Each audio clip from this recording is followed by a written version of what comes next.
దేవుని ఘనమైన నామమునకు స్తోత్రములు. ఈ వాగ్దానం వింటున్న మీకందరికీ మన ప్రభువును ప్రియ రక్షకుడైన యేసుక్రీస్తు నామములో శుభములు, మా హృదయపూర్వకమైన వందనములు తెలియచేస్తున్నాం. ఈరోజు దేవుని వాగ్దానం అపోస్తలుల కార్యం 10వ అధ్యాయము 4వ వచనం.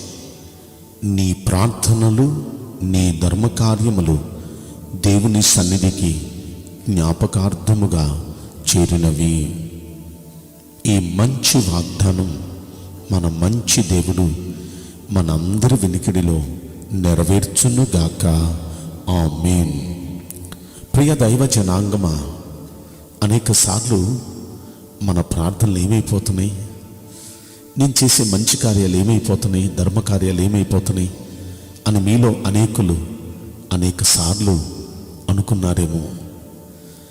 మన ప్రార్థనలు, మనం చేసే ధర్మకార్యాలు, మంచి కార్యాలు అన్నీ దేవుని సన్నిధికి జ్ఞాపకార్థంగా చేరుతున్నాయి.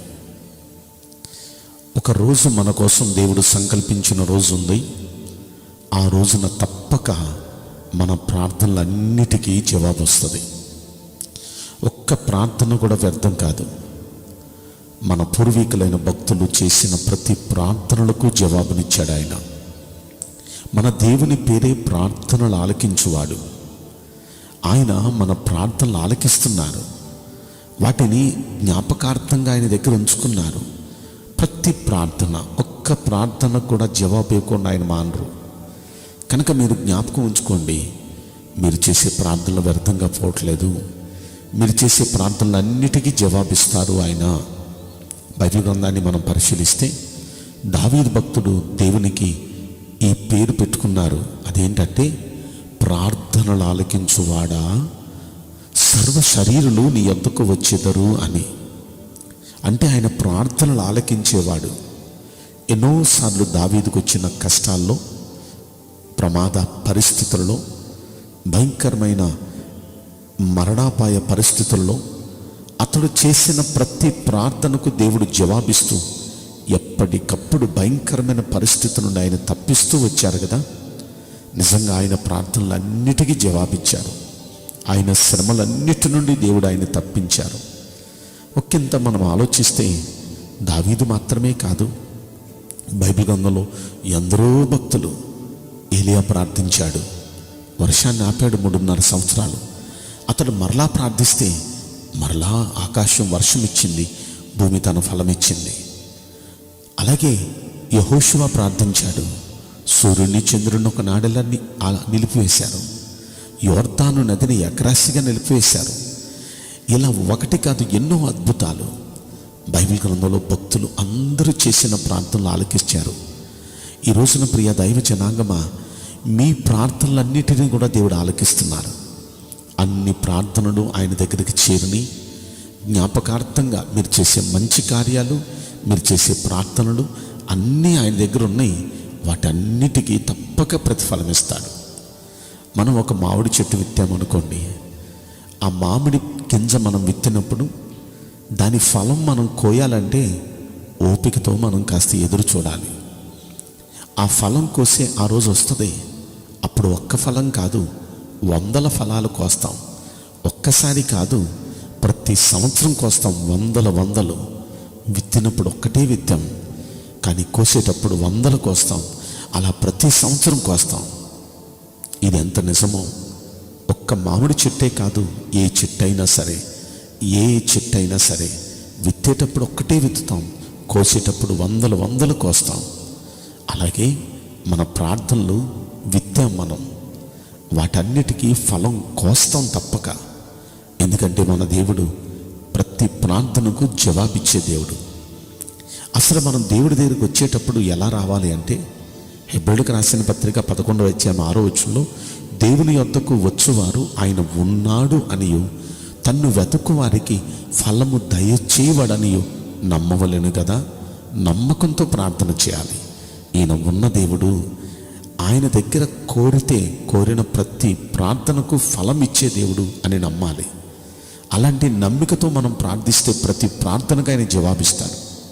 బైబిల్ గ్రంథంలో ఇలాంటి ఎన్నో ఉదాహరణలు ఉన్నాయి. ఒక్కటి మీకు నేను చెప్తాను. యొబ్బేజు అనే వ్యక్తి ఉన్నాడు. ఆ యొబ్బేజు అనే వ్యక్తి పుట్టేటప్పుడు ఆ తల్లికి చాలా కష్టం కలిగింది. మరణం దగ్గరికి వెళ్ళొచ్చింది. ఆ తల్లి చాలా వేదన పడి కంది. కనుక ఆ పిల్లోడికి యొబ్బేజు అని పేరు పెట్టింది, అంటే వేదన పుత్రుడు అని.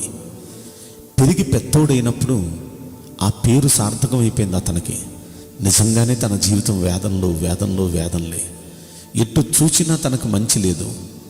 అమ్మ దగ్గరికి వెళ్ళి, ఎందుకమ్మా ఈ పేరు పెట్టావు, నా బ్రతుకే ఇలా అయిపోయిందని అడిగితే, అరే బ్రతుకులను మార్చగలిగిన దేవుడు రా మన దేవుడు, ఆయనకు మనం ప్రార్థన చేద్దామని ఆ తల్లి చెప్పింది. తల్లి ప్రార్థిస్తుంది.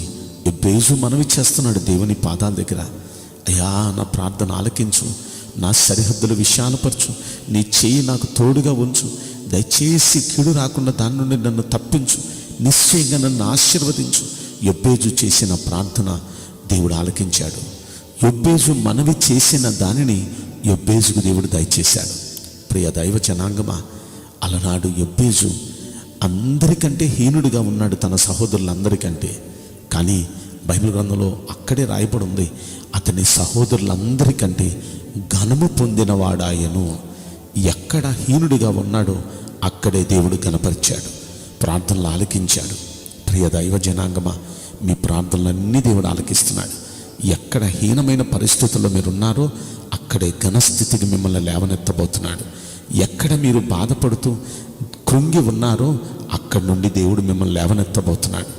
ఖచ్చితంగా మీ ప్రార్థనలన్నీ, మీ ధర్మకార్యాలన్నీ దేవుని దగ్గరికి వెళ్ళి తప్పక మీరు వాటికి ప్రతిఫలం పొందుతారు.